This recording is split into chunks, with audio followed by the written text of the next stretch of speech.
Bonjour, c'est Joël Bernard de moncoachdegolf.com. Alors aujourd'hui, j'aimerais m'adresser particulièrement aux seniors et vous faire prendre conscience que peut-être aujourd'hui, vous essayez de pratiquer trois techniques communément admises dans le monde du golf. Et en réalité, si vous avez plus de 50, 60, 70 ans, c'est peine perdue. Alors, au programme de cette vidéo, comme je vous disais, je vais vous donner trois exemples techniques qui sont pourtant appliqués à haut niveau, mais qui ne vous correspondront absolument plus si vous avez plus de 50 ans. On va voir pourquoi c'est perdu d'avance si vous essayez de les appliquer. Et enfin, je vais évidemment vous montrer quoi faire à la place. Alors, cette vidéo s'adresse à vous si vous avez tendance depuis quelques mois, quelques années à perdre en distance. On va voir que c'est normal, mais que c'est pas, on va dire, une fatalité. On peut trouver des alternatives. Ça va s'adresser à vous également si vous avez des douleurs au dos, aux épaules, aux coudes. Vous allez voir pourquoi. Et ensuite, ça s'adresse à vous si vous manquez de stabilité dans votre jeu. Probablement qu'aujourd'hui, à cause de toutes ces symptômes-là, eh bien, votre progression ralentit, voire vous stagnez complètement. D'accord ? Et ça crée forcément de la frustration et de la perte de plaisir lorsque vous jouez. Et ça, c'est un problème puisque le golf, la chance qu'on a, c'est qu'on peut y jouer justement jusqu'à très tard, hein. J'avais des élèves qui avaient plus de 85 ans lorsque j'enseignais au golf de Bondu. Et aujourd'hui, sur mon coach de golf, j'ai aussi des élèves, beaucoup d'élèves qui ont plus de 80 ans. Et c'est ça qui est génial avec ce sport, c'est qu'on peut continuer à s'amuser, bien entendu, à condition de sentir qu'on évolue. Et c'est justement le but de cette vidéo, c'est vous éviter de partir dans des impasses. Et justement, la problématique, c'est que la plupart du temps, on va enseigner des méthodes traditionnelles. Des méthodes traditionnelles, c'est-à-dire avec des techniques qui sont, comme je vous disais, communément admises. Je vais vous montrer avec des images de pros, vous montrer comment ont évolué leur swing avec le temps. Et surtout, je vais vous montrer que l'objectif, votre objectif, c'est de respecter les principes balistiques en utilisant les bonnes techniques. Mais les bonnes techniques, ce ne sont pas forcément celles qui sont utilisées à très haut niveau. Souvent, dans les magazines, dans les vidéos, etc., on va vous donner en référence, et moi le premier, je vais vous donner en référence des joueurs pros, puisque ce sont ceux qui maîtrisent le mieux le jeu. Mais avec ce bémol-là, c'est que vous ne pouvez pas systématiquement appliquer toutes leurs techniques, tout simplement parce que eh bien, pour arriver à un résultat, il faut faire en fonction du contexte. Je donne souvent cet exemple pour, comment dire, pour faire un thé, par exemple, il faut faire bouillir de l'eau. Donc peut-être que quand vous êtes dans un contexte euh, spécifique qui est, par exemple, vous êtes à la maison, vous voulez vous faire un thé le matin, par exemple, pour votre petit déjeuner, vous allez utiliser, j'en sais rien, une bouilloire, par exemple. Et que si le week-end suivant, vous partez en pique-nique avec votre famille et que vous avez envie de vous faire un thé, il n'y aura pas de prise, il y aura pas de prise électrique là où vous allez aller, vous allez être en pleine nature. Donc peut-être qu'il faudra trouver une autre technique qui sera, j'en sais rien, moi, un réchaud à gaz portable qui permettra de faire chauffer l'eau. Vous voyez l'esprit?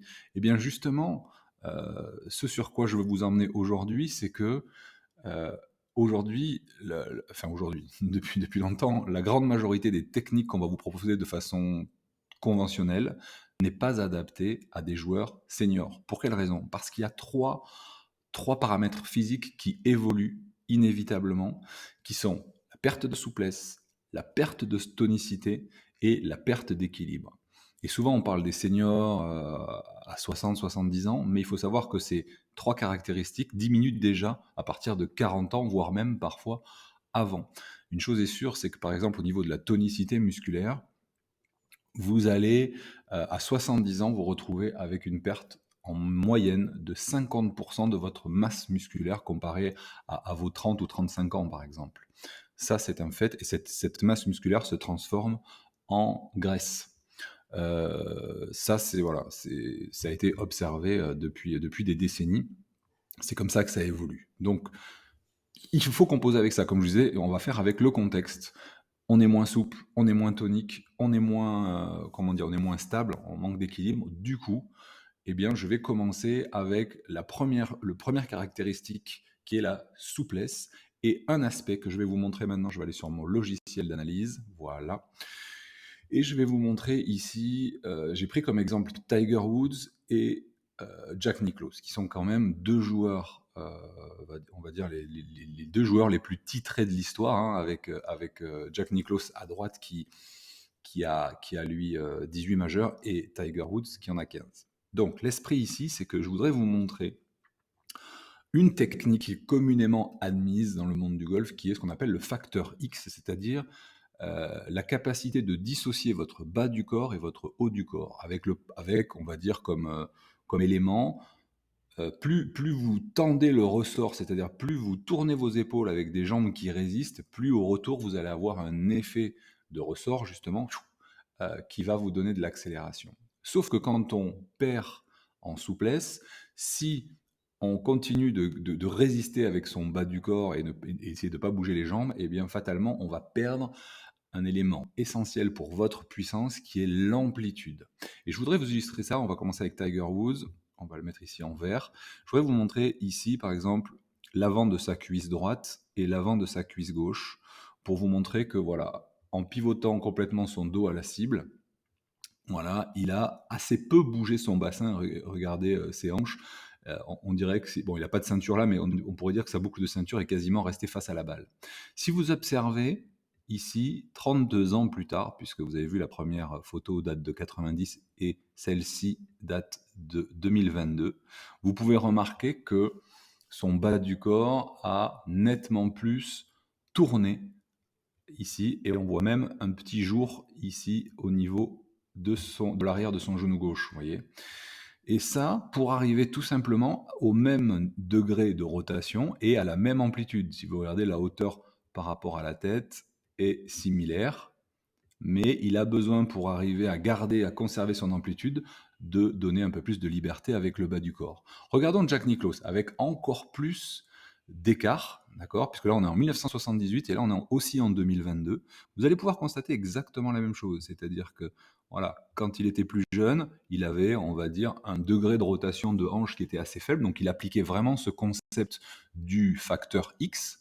Et quand vous regardez maintenant aujourd'hui à plus de 80 ans, on voit qu'il a nettement, on va dire, laissé bouger son bas du corps par rapport à d'habitude. Et comme Woods, on voit ici, hop, un jour apparaître entre les deux jambes qu'on ne voyait pas dans leur jeunesse.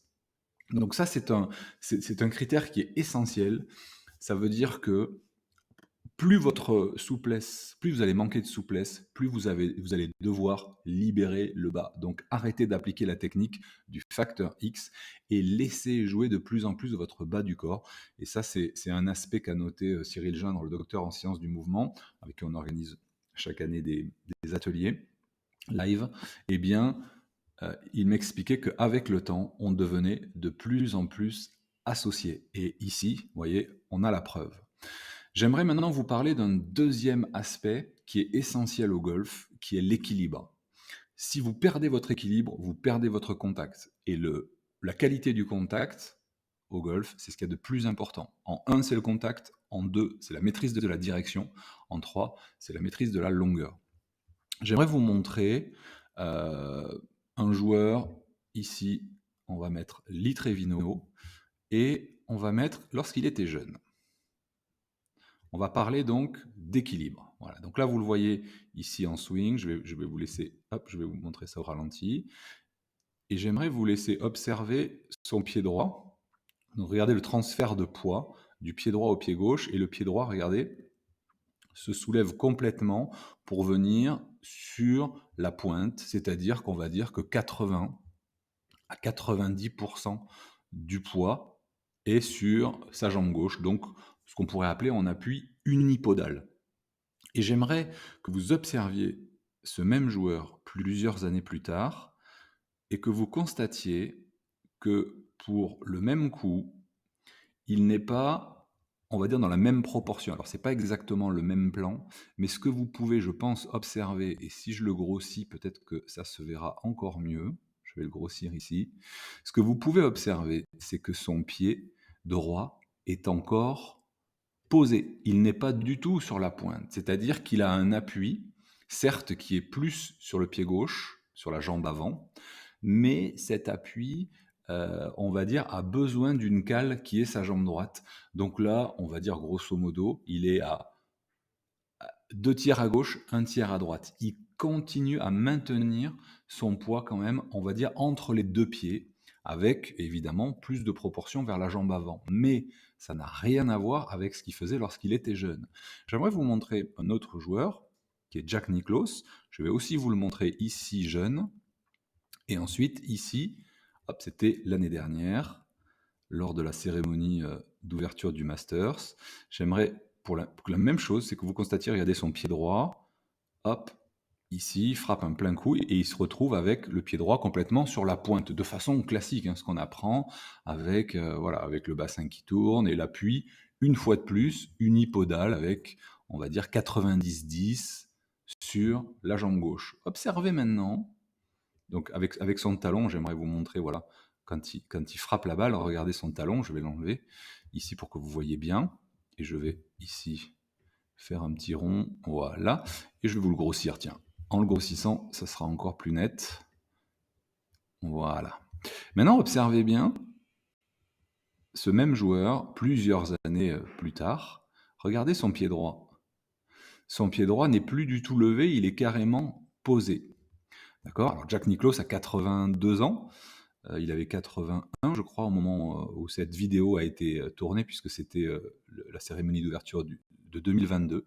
Vous pouvez constater qu'ici, son pied droit reste beaucoup plus au sol, et que même lorsqu'il finit, par habitude, on va dire, il lève son pied, son finish correspond à ce qu'il avait juste après l'impact, et ça n'a plus rien à voir avec ce qu'il faisait avant, c'est-à-dire un appui unipodal. Il conserve, comme le fait Lee Trevino aujourd'hui, il conserve encore un petit peu d'appui sur sa jambe droite pour avoir deux appuis, gauche et droite, et plus 90-10. On est allé sur du 70-30, 65-35, vous voyez ce que je veux dire. Donc ça, c'est important. Donc ce qu'il faut retenir, c'est que dans votre finish, ne cherchez plus à avoir un appui unipodal, c'est-à-dire d'avoir tout votre poids sur votre pied gauche, puisque de toute façon, ça a été prouvé par des études.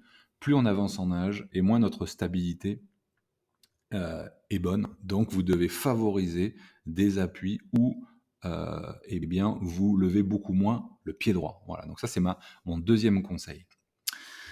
Le troisième aspect que je voudrais vous montrer, c'est au niveau du corps. Là, j'aimerais vous montrer une photo. Alors, cette fois-ci, je vais prendre... Qu'est-ce que je vais prendre? Je crois que je vais reprendre Gary Player. Je vous ai pas Gary Player. Je vais vous reprendre Lee Trevino, tiens, puisqu'on était... voilà.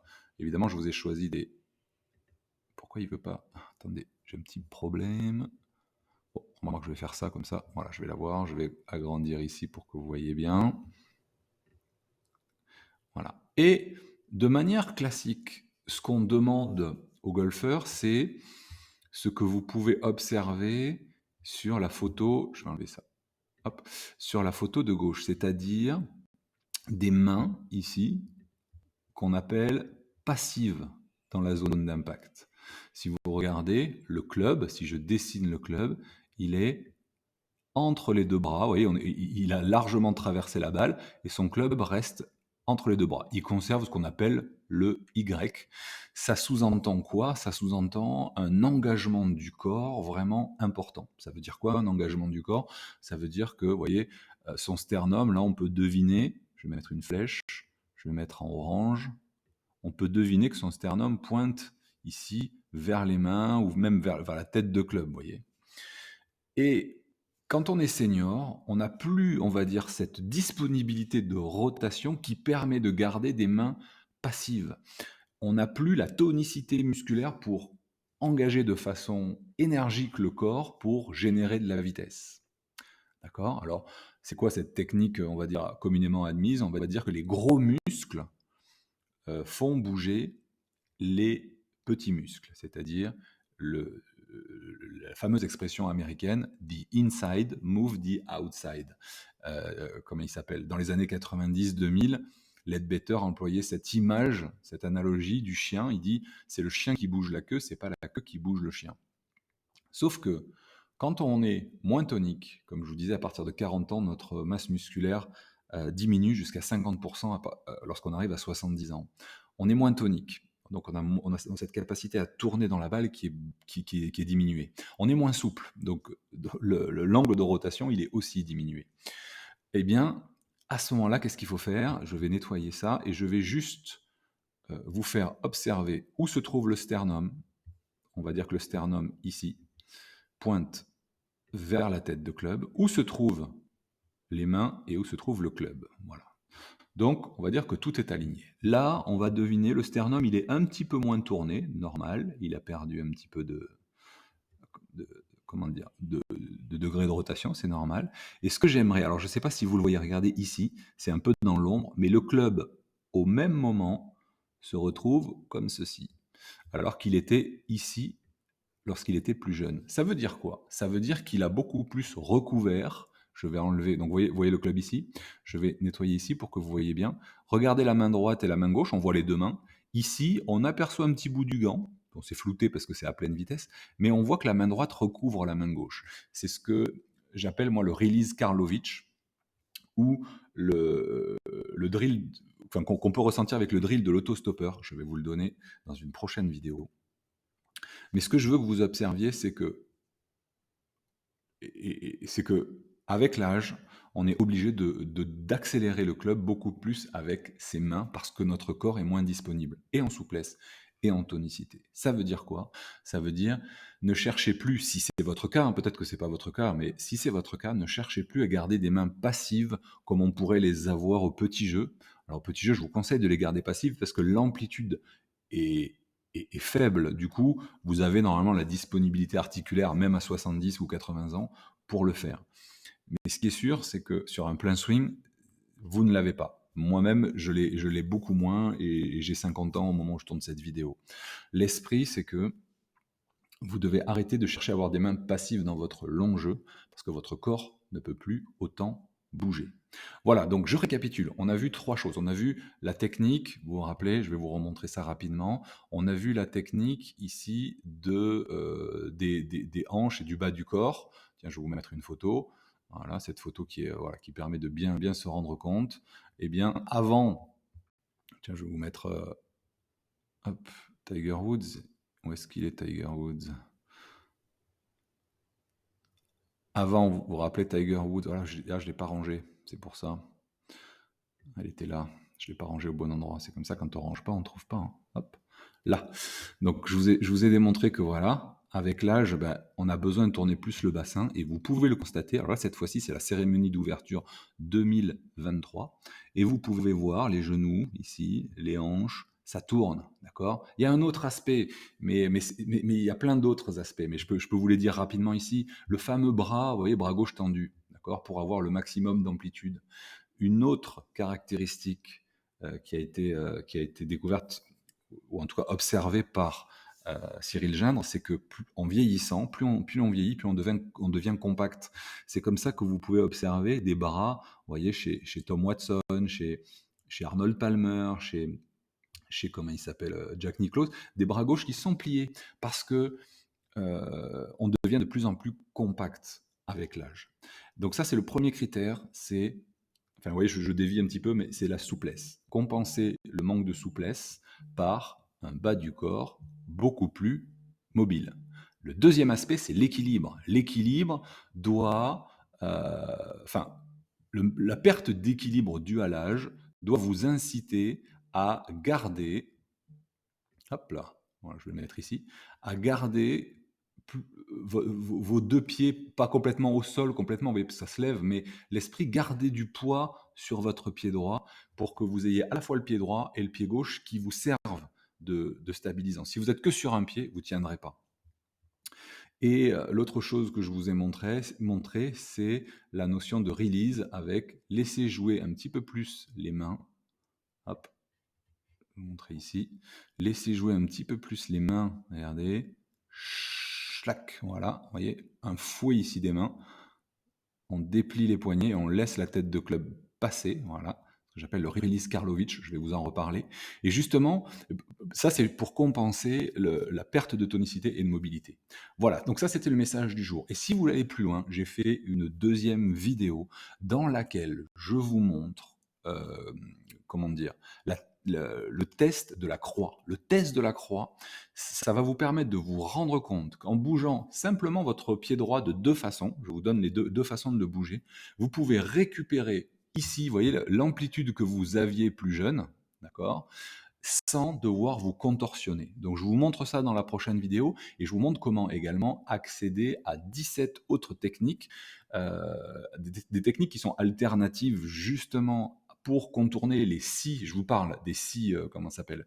Des 6 critères physiques qui évoluent avec l'âge et comment les contourner avec 17 techniques. Vous savez, moi j'ai donné plus de 55 000 leçons et très rapidement, dans les années que j'ai commencé en 92, très rapidement, lorsque j'ai commencé à travailler avec les seniors, je me suis bien rendu compte que physiquement, ils ne pouvaient pas réaliser ce que je cherche, que je leur demandais. Donc, au fil des années, j'ai pu trouver des techniques qui fonctionnaient avec les joueuses et les joueurs seniors.